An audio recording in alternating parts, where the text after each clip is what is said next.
What's up, friends? How's everybody doing? It's Friday again. We made it to Friday. Whoop, whoop, whoop, whoop, whoop. I hope everybody's week went as well as mine did.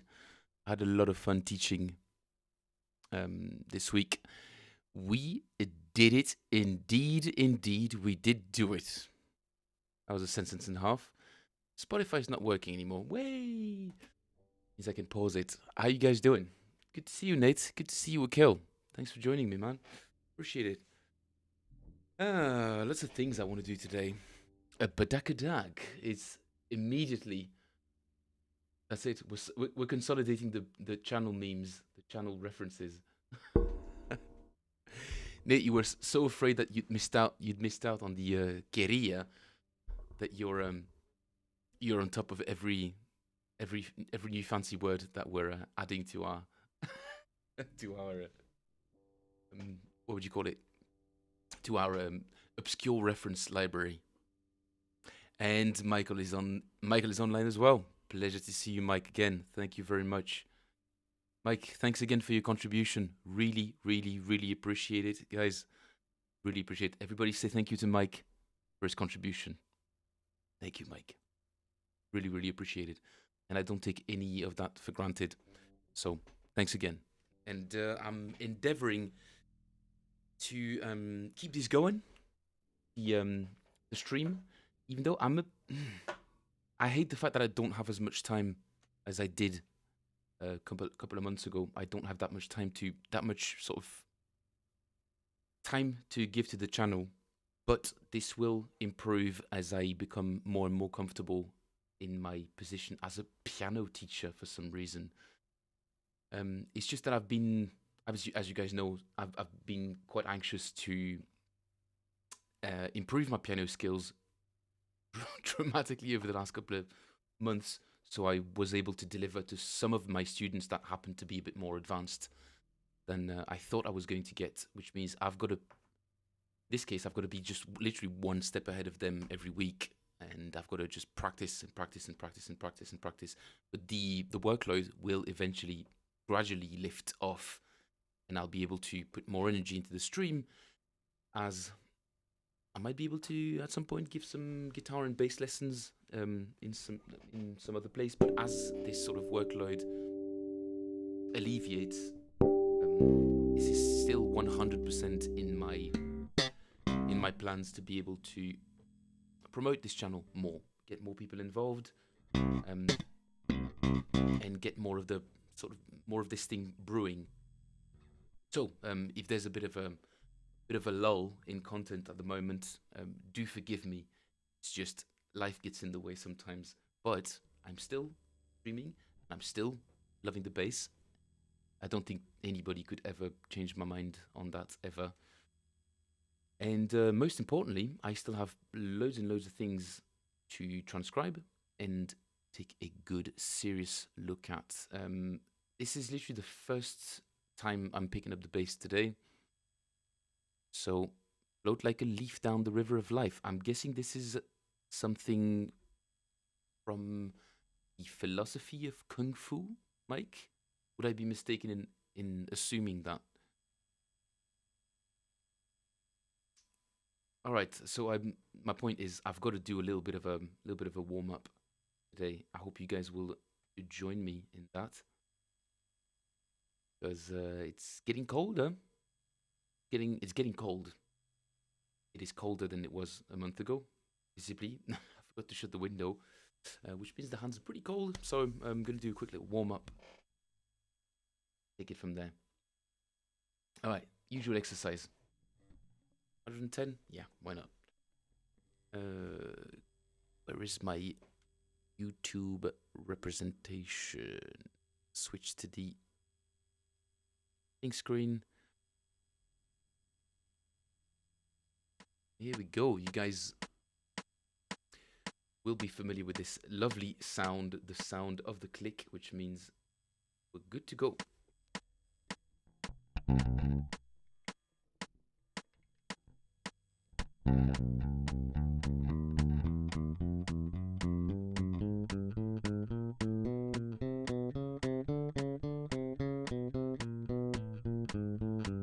That was a good show.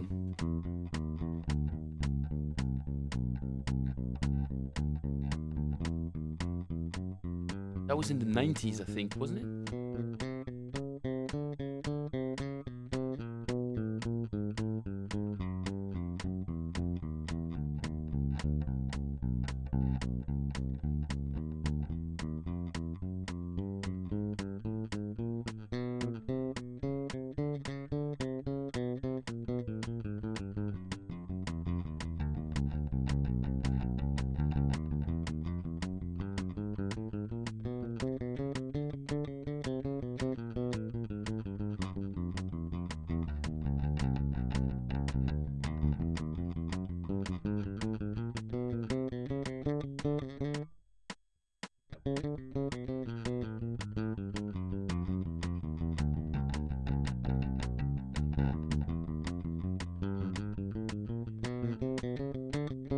Ah, come on.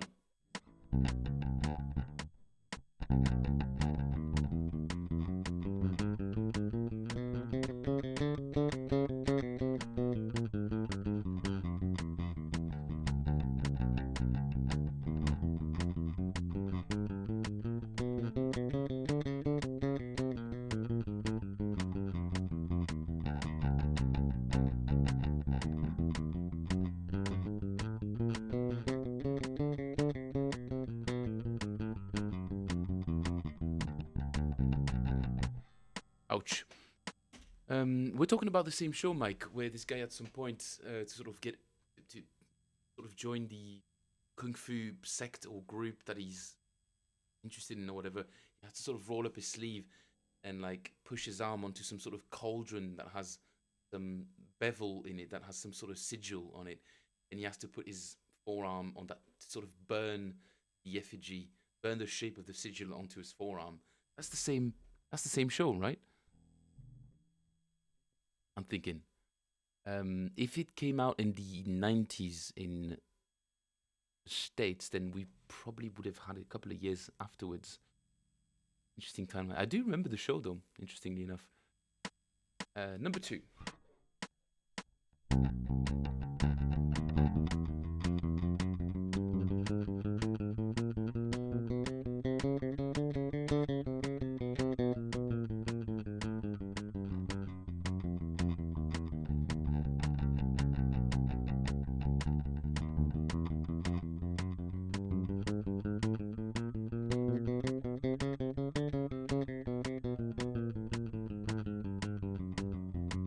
That's the one.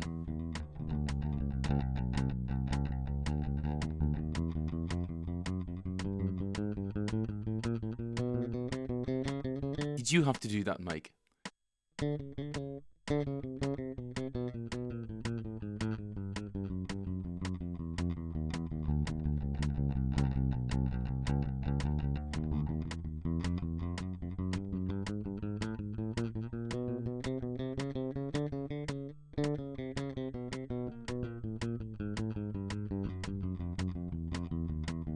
Oh, come on. I'm not focused at all today.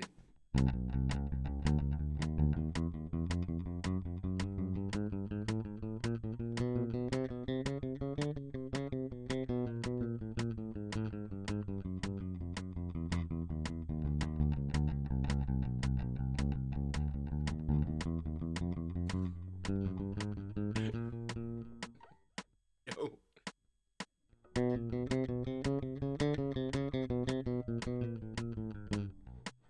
Is this too fast? No. No, it's not too fast. I feel like this should be different tempo altogether.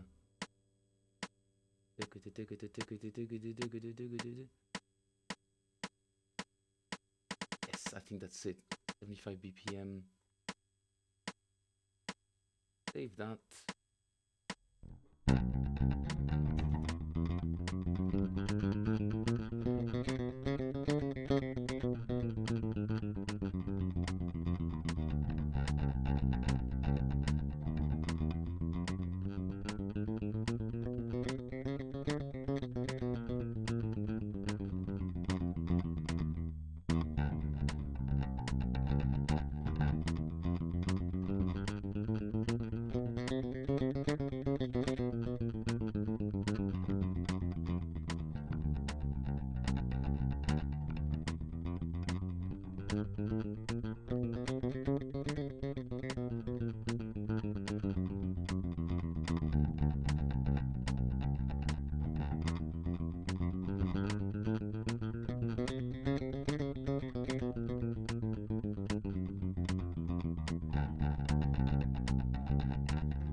burn. The burn.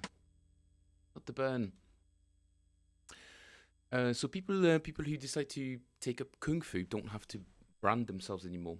That's good. Well, I say anymore. Maybe it was never the case. Who knows? Do you know, Mike? You know if that was ever a thing, or is it just a fictionalized?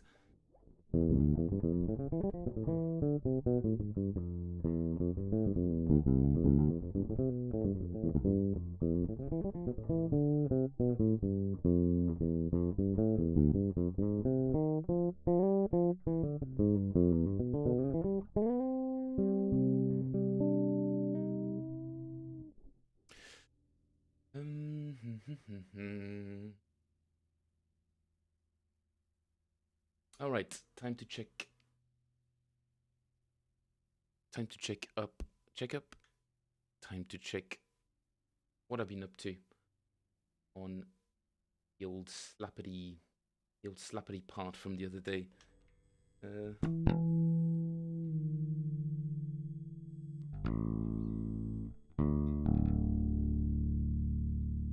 You guys remember that I started having a look at Ida Nielsen, bass player for Prince apparently, and she has a great slap bass demo type of thing, and the groove in there was really cool, and I thought, not nick it, but see what's happening in there. Nielsen. It's got Disco Dislocation with a bunch of funky titles. All right, there she is.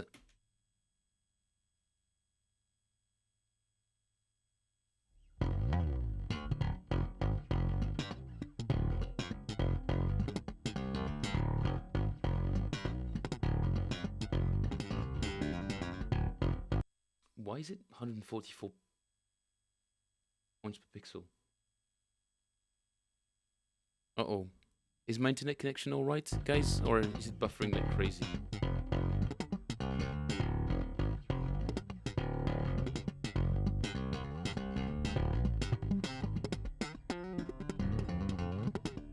Oh, cool. Thanks, Nick.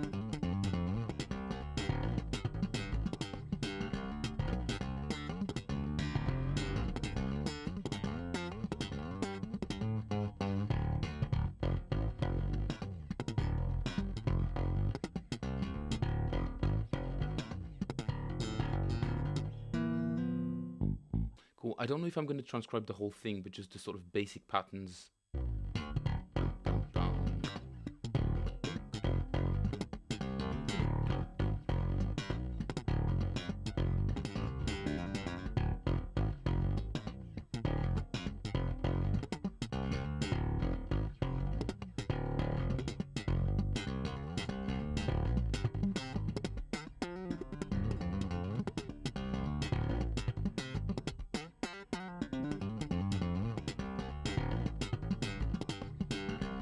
I mean, it's pretty good. I don't know how much time I want to dedicate to transcribing all of these sort of slightly show-offy lines. They're really cool, though. But I'm like, this is going to take me some time. I really wanted to get this one, though.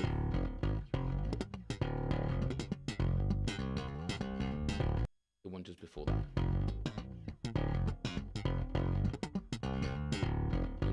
This one here. Nope. Previous one. In any case, we did manage to transcribe it the last time. Haven't really been able to practice much. Sort of just enough to string it together a couple of times. So if I put a click on and try to remember exactly how this went. Maybe 90.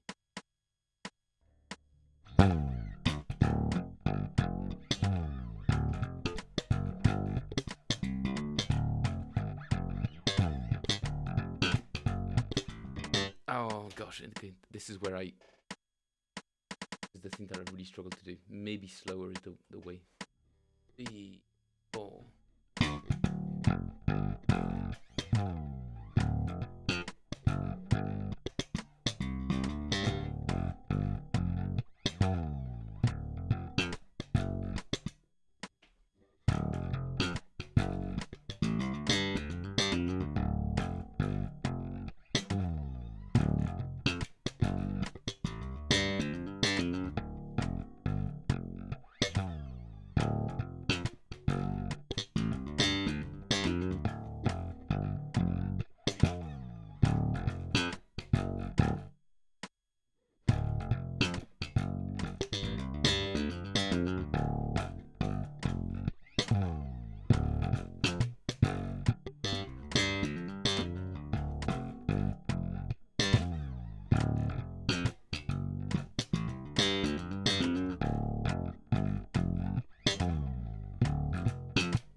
quite a difficult thing to all of these little sections to put them sort of back to back.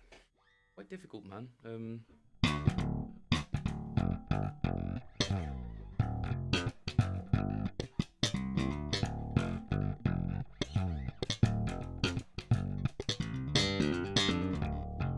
Wow, I think it's the first time I've been able to play it at a reasonable speed. So should we try 80 BPM? 2, 3, 4.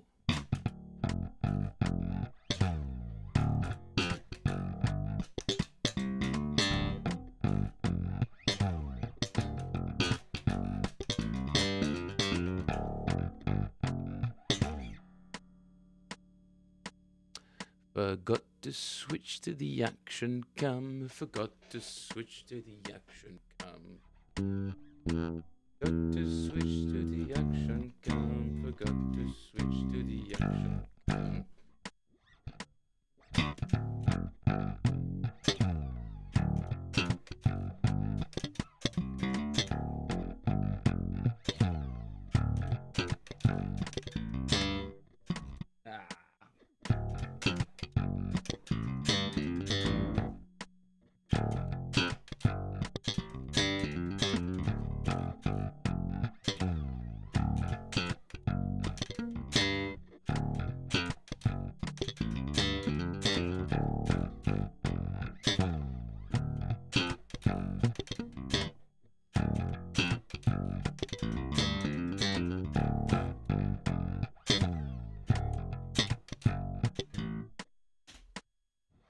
I don't know what's wrong with my right hand. I can't pull these strings within the grid.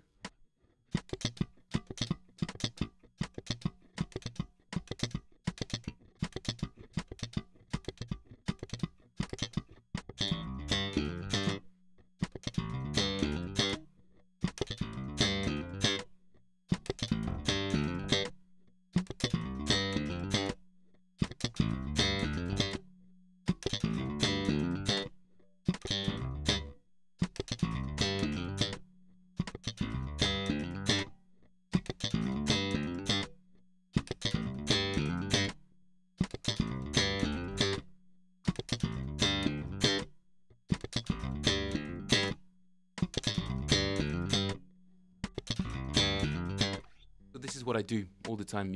Some of you guys will already know, but whenever there's a technical difficulty, I can't seem to sort of get over that little hump, or I can't seem to be putting together two sections. I'll just zoom in on the particular section and just loop it. Whether or not I do it with an amazing slowdowner, or whether I'll just do it with a click, I can sort of segment out. Once I've learned the line and I know roughly how it goes, I can just hone in onto the particular troublesome sections. In this case, getting those tak tak 1 2 3 4. No, they're not triplets.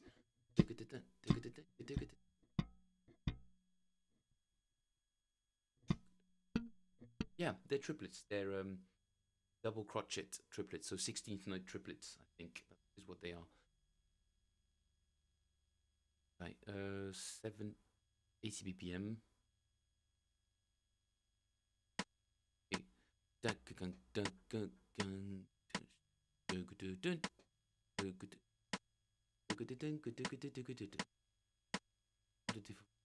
Yeah, so they're double 16th note crotchets, but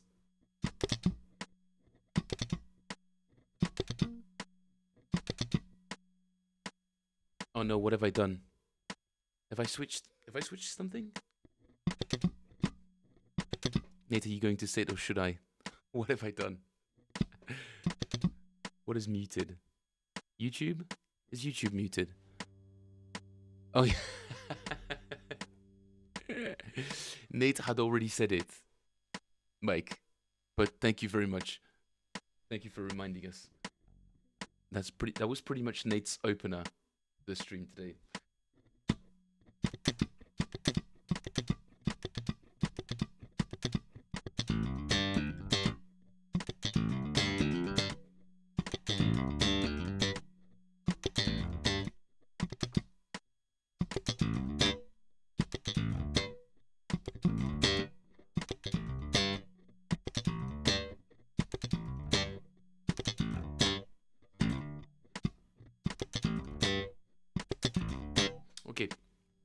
Much slower, I reckon. This has to be done much slower. 3, 4.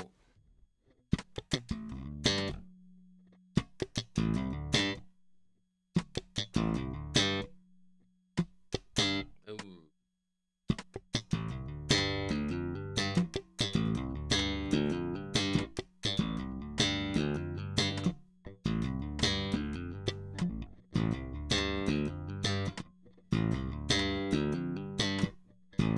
No, that's not it.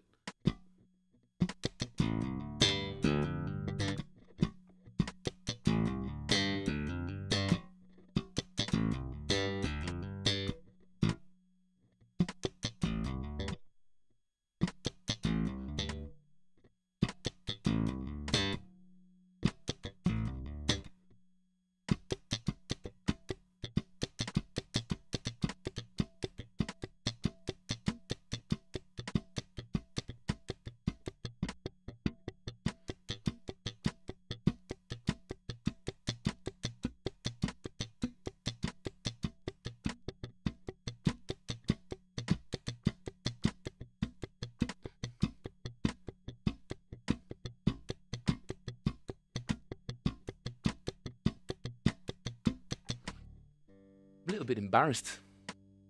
I did not realize that I was physically kind of unable to keep that rhythm on the grid.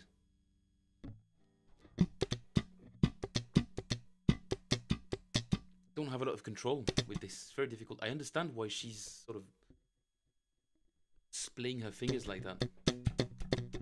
Maybe it gives her more control. I'm not sure. I'm not sure. I don't really like that sort of technique. The idea of just like dramatically altering your hand position like that. I think maybe restricts the kind of stuff that you can do. I don't know. I'm pretty new to this particular technique, but I don't imagine that changing your, unwrapping your fingers like that wouldn't cause a lot of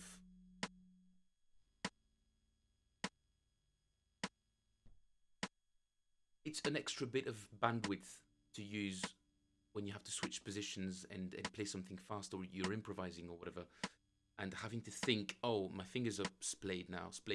Now I have to like curl them back in. Like, I'd rather just keep them in the same position. Just use these two, even if it requires a bit more sort of low-level groundwork and build up that ability to keep the timing a bit better. Okay.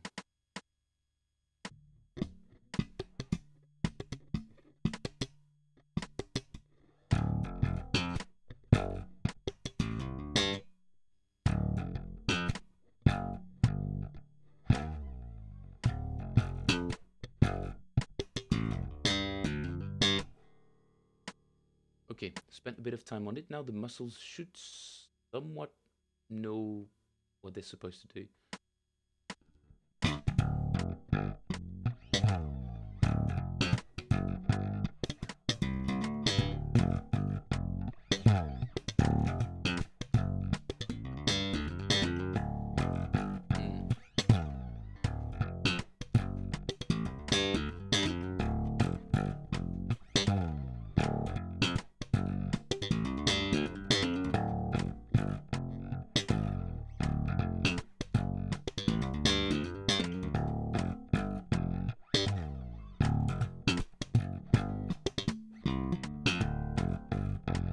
Oh, dude. Nate's saying, holy.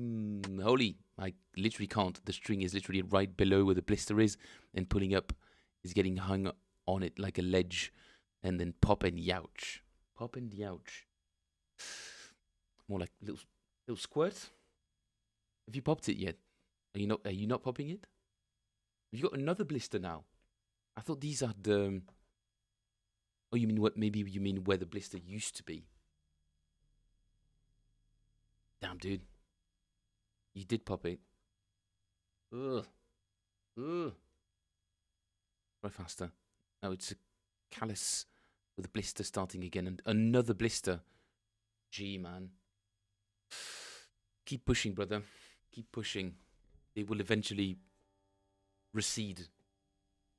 These little blisters. But yeah. When it comes to blisters, that kind of stuff is still. It's like it's at least 10 years ago for me when I first picked up the double bass. And before that, maybe 10 years before that, is when I first picked up the electric bass.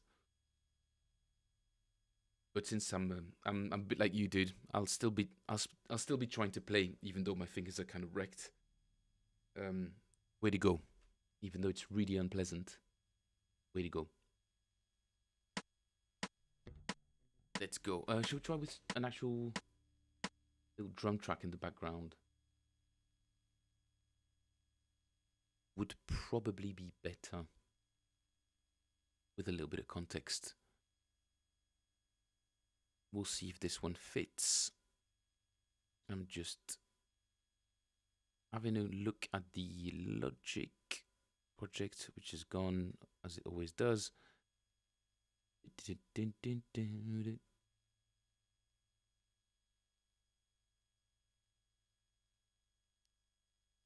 Okay.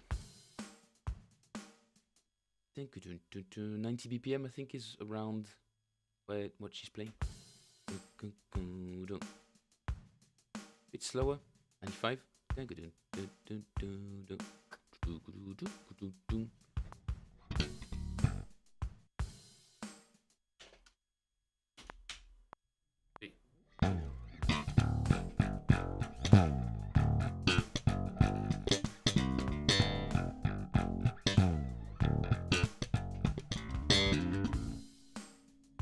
Dude, that's still possible for me to play, it feels like.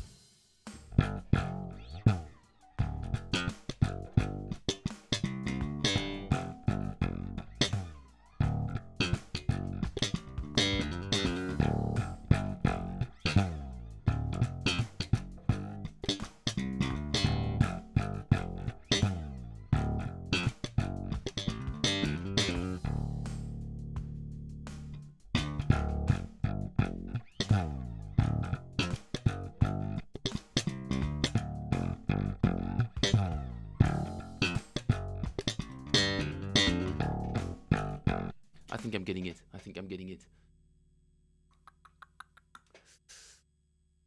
This could be a little bit quieter in my ears, but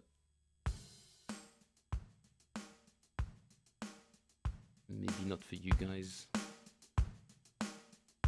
Faster down.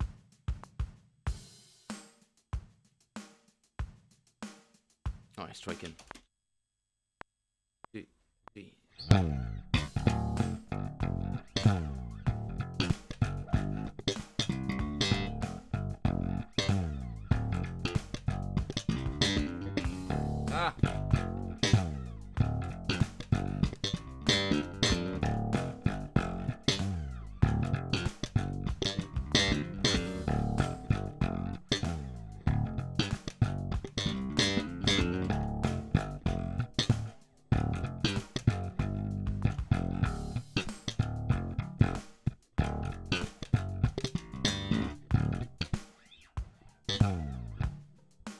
From the top.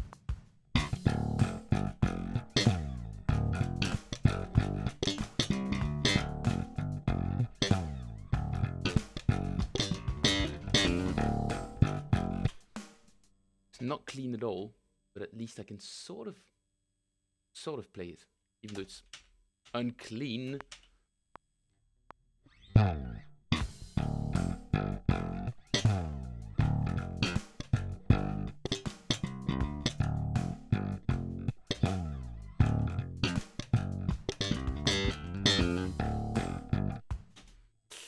This is going to take me a lot more time.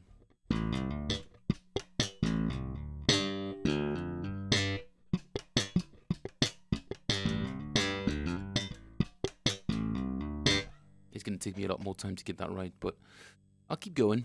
I'll just keep going.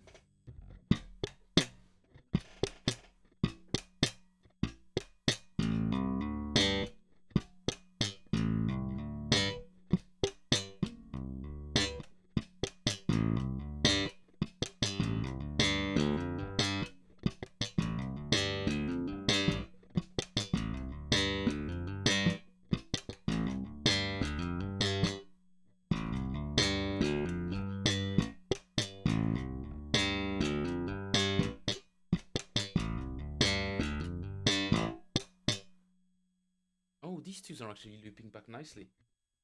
Looping one after the other.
Shocking.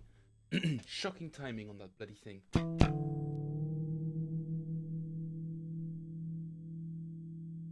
Absolutely shocking.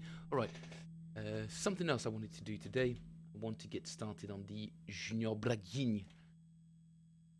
This absolute monster. Junior Braguinha. Braguinha. Can't say it properly. I don't really have the sort of mouth cavity to say that name properly. But where is that crazy bass groove? Or Scott's in. Oh, I thought that was Scott Divine. I was like, why is Scott? Wait, what? Flea's playing Jaco Pastorius.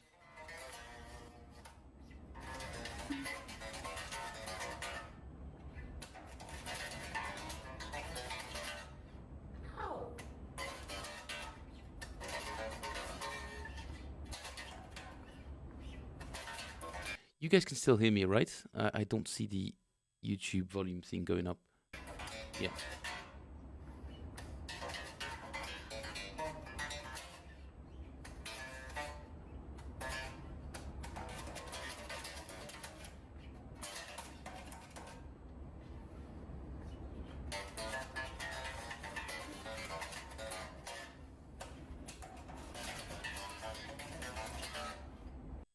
Oh, Flea.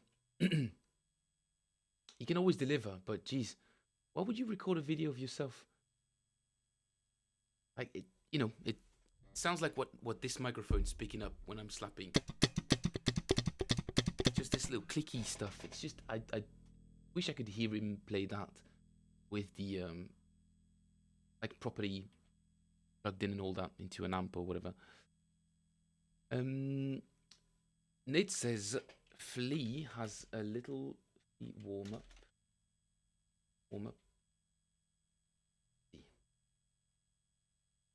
Flea warming up. Is it a short? Do you remember if it's a short or if it's a learn slap bass in 15 seconds with Flea?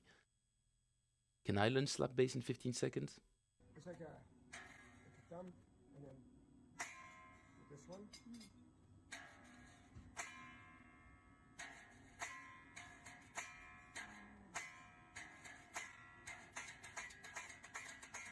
It's like a thumb.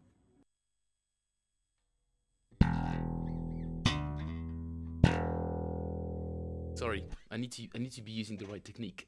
It's like a thumb and then this one.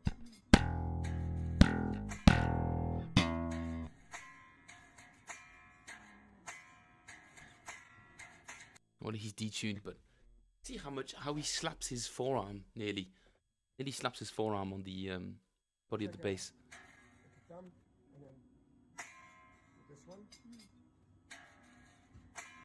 Like his hand. Oh, sorry, the video was a little bit. My bad. There it is again. It's like a thumb and then this one. Knee flat, but.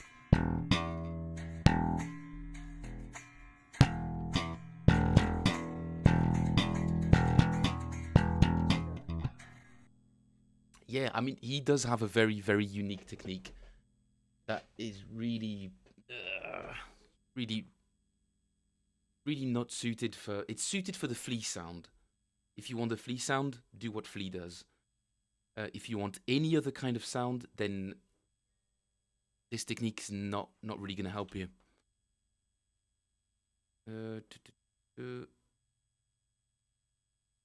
Okay. Flea defies funk formula, blah blah blah. Flea warming up backstage. I want to see that. I do that, and then I go. I do all three of these. And then I have weird leaving your index technique. finger out of it. Yeah, just for this exercise. Yeah. Right. Just to kind of, yeah. I do that, and then I go. I do all three of these. And then I have weird Leaving your index technique. finger out of it. Yeah, just for this exercise. Yeah. Right. Just to kind of, yeah.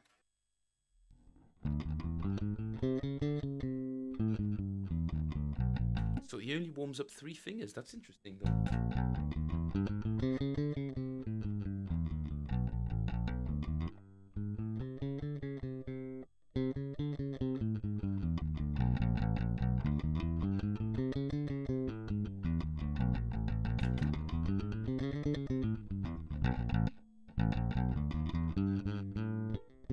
Oh, dudes, that's actually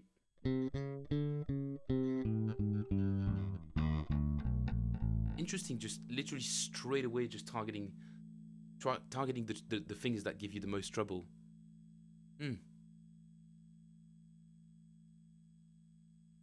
Nate says, should I not follow this? No. Personal opinion, okay, we are now in the realm of subjectivity. Well, when am I not in the world of subjectivity? I personally wouldn't want to give you bad advice, but Flea can do the Flea thing, but Flea can't do anything else than the Flea thing. He can do him, and that's it, and that's great, because clearly it's not just that his success demonstrate that he's a good musician. He's just a good musician, a very creative person. But his technique gets you the Flea sound. It's good to know how to do the Flea sound, but as a bass player who's mainly doing his own thing, I don't think he's very interested in doing anything else than his sound, and more power to him, right?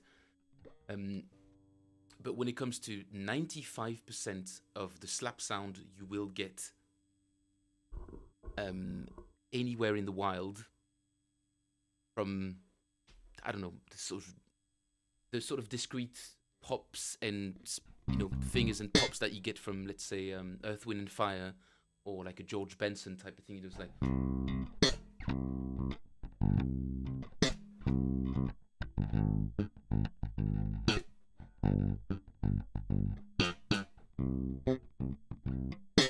the Flea stuff.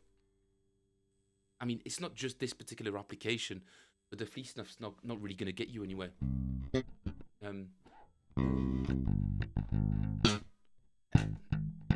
This thing got no precision. You've got this kind of speed.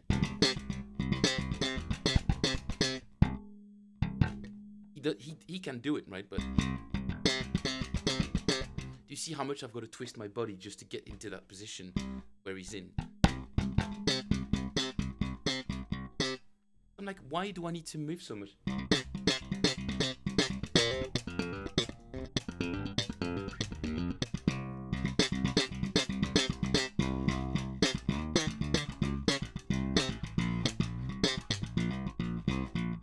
It's not the Flea sound, but it is a more commonly heard slap sound. And also, he slaps with his thumb perpendicular to the strings.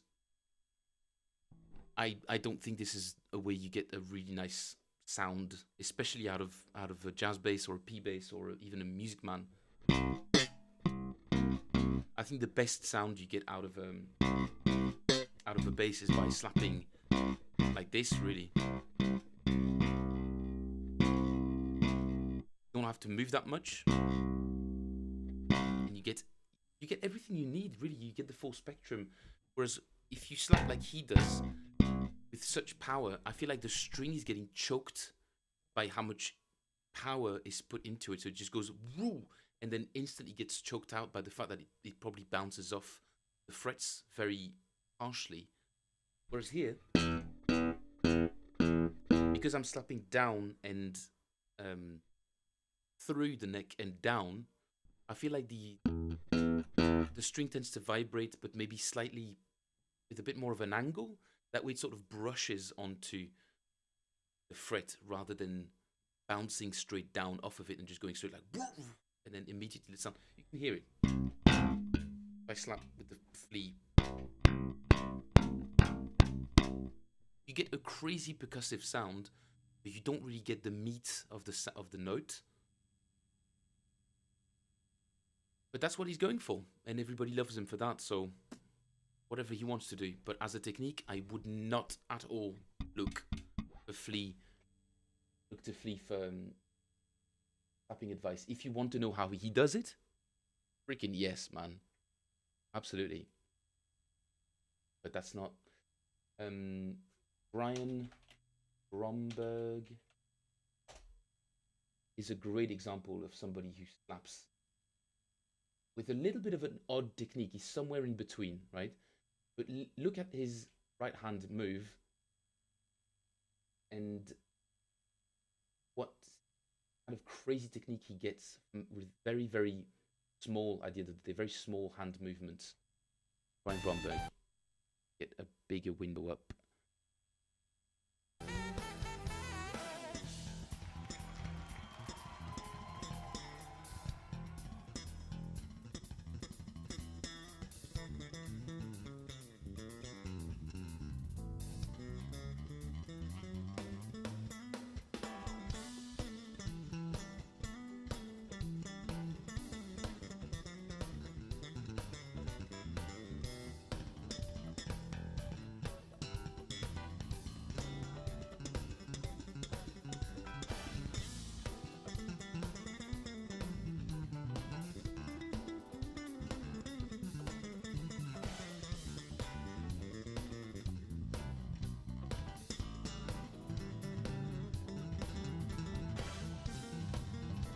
Wow.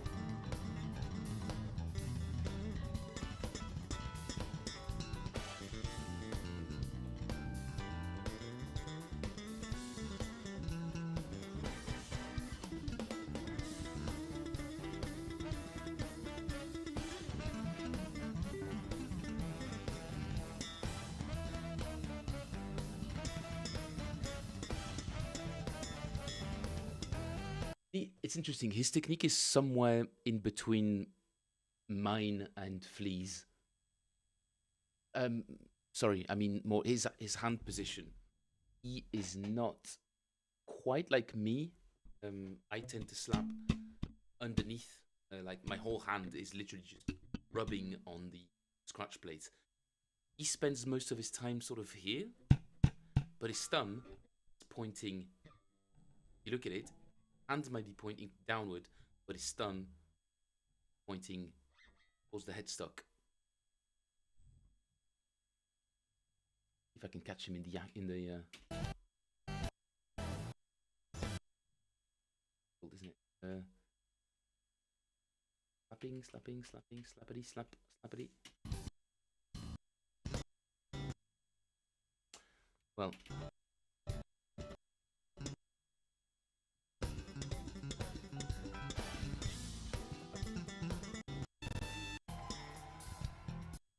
see what I mean? Right there. His thumb is pointing sort of up the neck rather than straight down like Flea's is. Listen, man, I got really used to this, my own technique. I think mine is very generic. I think it's very generic and very safe. I would recommend going this direction because I know I'm not the only one.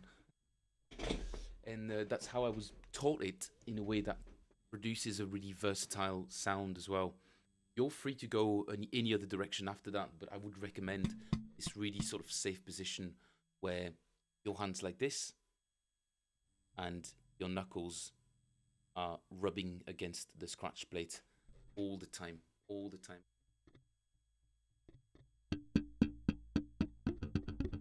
And it's a very, very suitable position as well to get all of these double thumbs. As you guys know, I'm not at all proficient at. But this gives you all of the sort of anchoring that you need to get that sort of stuff. And puts you in the perfect position to get back into shape, if you know what I mean. I don't know, it's just, I find it just absolutely just the most convenient thing. Maybe a bit more, maybe compared to Flea, I have to do a bit more adjusting. He can go straight from being as slapping without moving his forearm that much, whereas I do have to sort of get all the way back up to the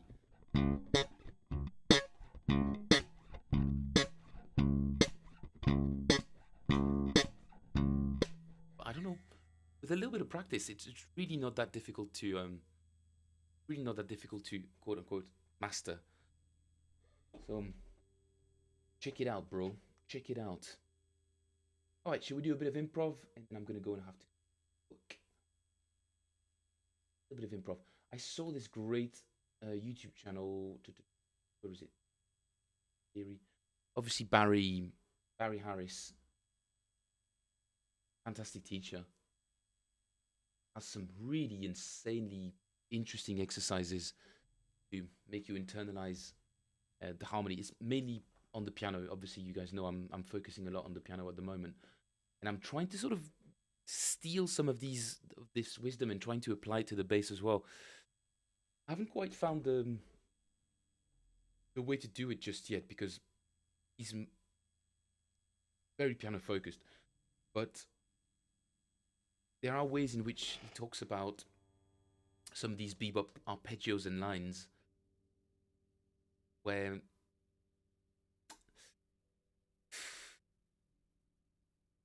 he's not teaching you how to play silly scales, or, you know, not really interesting scales, or not really interesting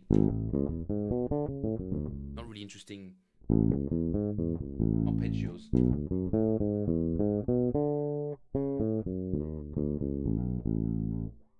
But he talks about concepts like pivoting, where instead of playing a scale,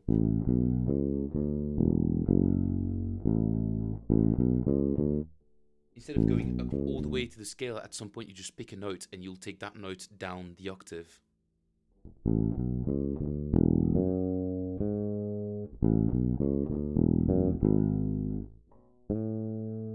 It just adds a little bit of spice like that. Yeah, I haven't quite sort of grasped all of the concepts, but they're pretty cool.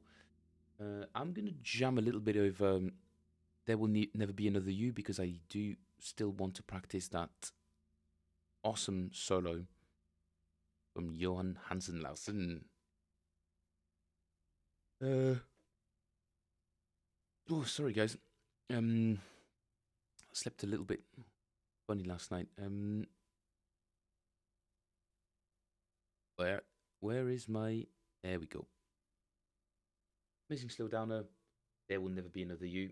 Johan Hansen Larsen, the fantastic ish bass player, in all of his daunting, intimidating, technical beauty. I'm not going to do 90%. No chance. 86.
Ah.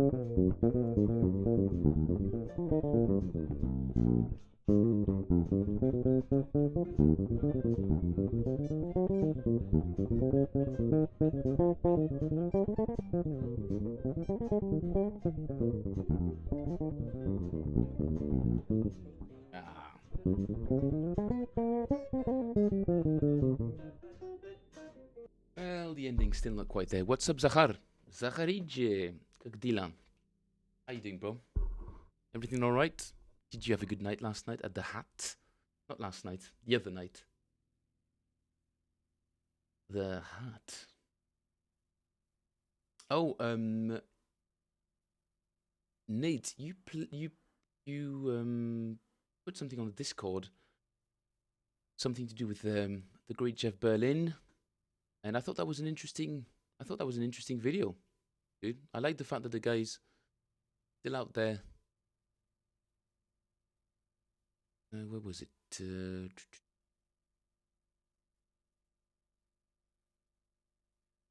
There he is. Is it? Yes. Jeff Berlin. With the weirdest possible camera angle. Don't know why. Ladies and gents, behold Jeff Berlin and the folds. Playing 3/4 solo figures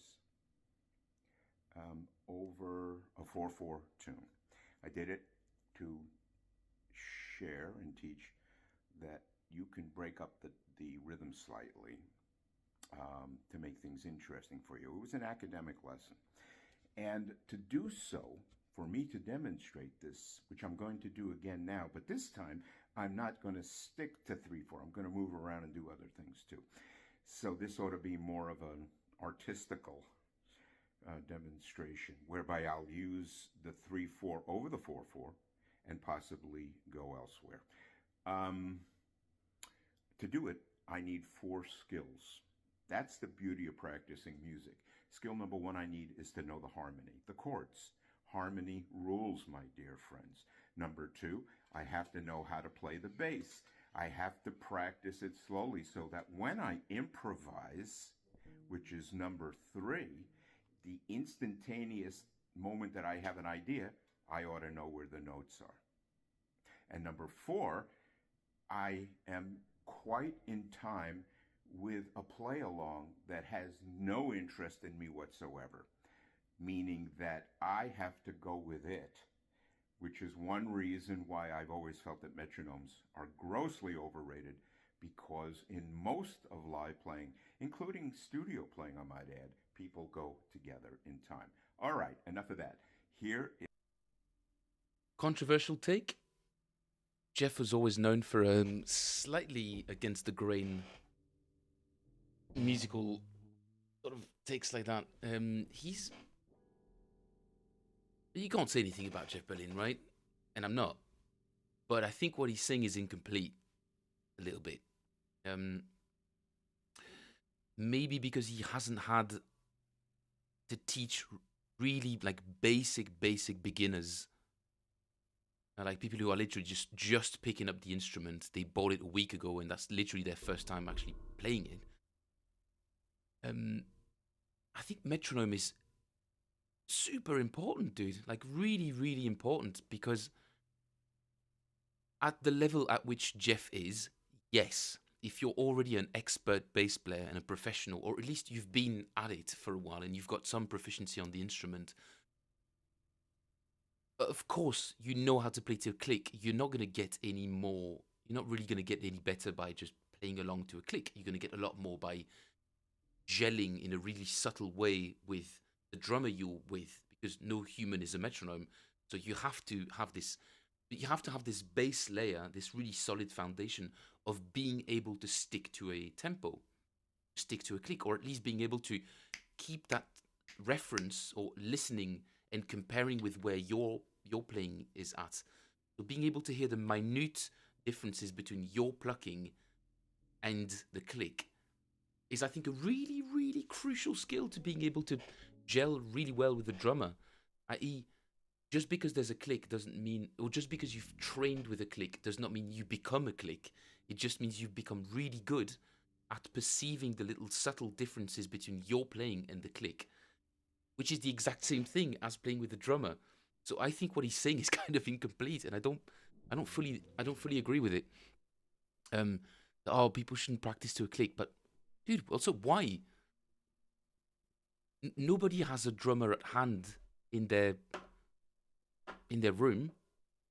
I wonder if he feels the same way about like Drum Genius, this little app that has like really high quality drum samples, drum loops in it. It's really, really high quality stuff, and it's basically the same as a metronome, except it's a metronome but with different styles, different genres. It says it's a rhythm instrument. 10,000% agree. Got to play in time to the beat, or you will sound terrible. Well, yeah, dude, exactly. But to be able to do that, you have to have a very, very stern comparison tool, which is the metronome. You have to be really, it has to be really stripped down, because you have to be able to just stick to this, like, musical desert that is playing to a metronome. It's just you and a single point of reference. And if you can't gel with that and hear when you're drifting away a little bit, then you won't be able to hear when the drummer is drifting away, and therefore causes you to drift away a bit. So in order for you to really follow a drummer, you have to be able to compare the really subtle tempo differences between you and a metronome.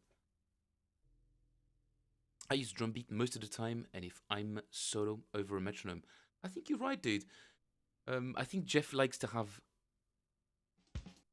I'm not reading any sort of malice in Jeff. I've never met him, but all of the videos I've seen of him, he's always a very, very benevolent, really kind teacher. It's just, I think that sometimes he likes to push against the sort of rote ethos, or the sort of rote paths to practice that we all have.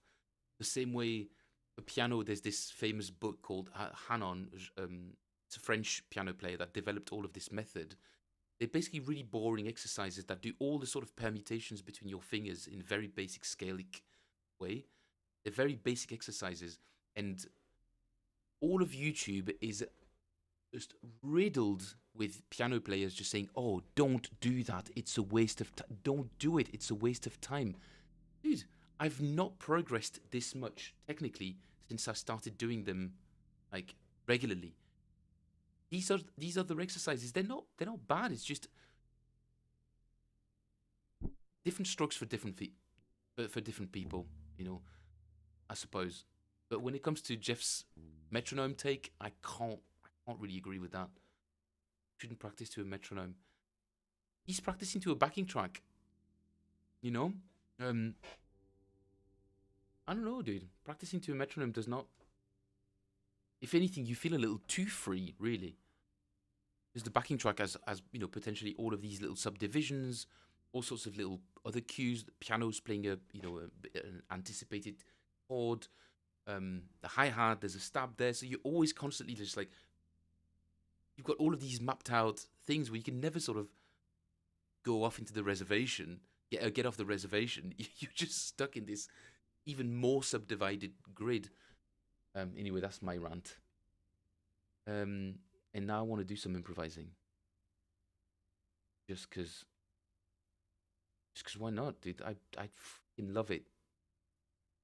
Absolutely love doing that. Again, there will never be another you. And I'll do that for a couple of minutes. And then I will use that as the sort of roll credits moment for today's stream. Mike also posted a video some time ago, a couple of weeks ago actually, Mike. You posted a video of another bass player. I think the video, he admits himself, is a little bit clickbaity, where it's like, nobody can play this riff or something like that. I was like, it'd be interesting to see if we can sort of pick up what's going on in this little song of his. Not a little song, it's a thing. Anyway. 1, 2, 1, 2, 3, 4. Oh no, that's the Latin version. My bad. Really great backing track as well. That. 1, 2, 1, 2, 3, 4.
Yeah, wasn't feeling really connected today. I think I went into a lot more of the sort of muscle memory, the kind of licks that I'm used to. Didn't feel particularly connected. Maybe because the tempo was a little bit faster than usual. I think I'm used to practicing it a little bit slower. We say a more humble approach to this tune would be to put it at 80% or even less, and really take the time to build some interesting lines rather than send it at 200 mph and just like, yeah, I hope for the best. I'll just remember a bunch of licks and it's not really interesting. But in any case, guys, thank you all very much for joining. Nate, Michael, Zachary, Jay, and Kill. We didn't see Jeffrey today. It's been a while. Big Son absent. I'll believe it. But these guys are not here today. In any case, it's fine. It's fine. It's Friday. Everybody's got to go out, who knows what everybody's up to on a Friday night. I'm going to have a very quiet one. That's for sure. Keep practicing, guys, and I will see you all on Monday if I don't stream before that. Got a big weekend full of piano practice, if you can believe it. Yes, you can. I know you guys can. I know you guys can believe it. All right. That's me for the day, guys. Really appreciate everybody's presence, and I will see you all on Monday. Take care, friends. Toodles. Bye-bye. Bye. Bye. Bye.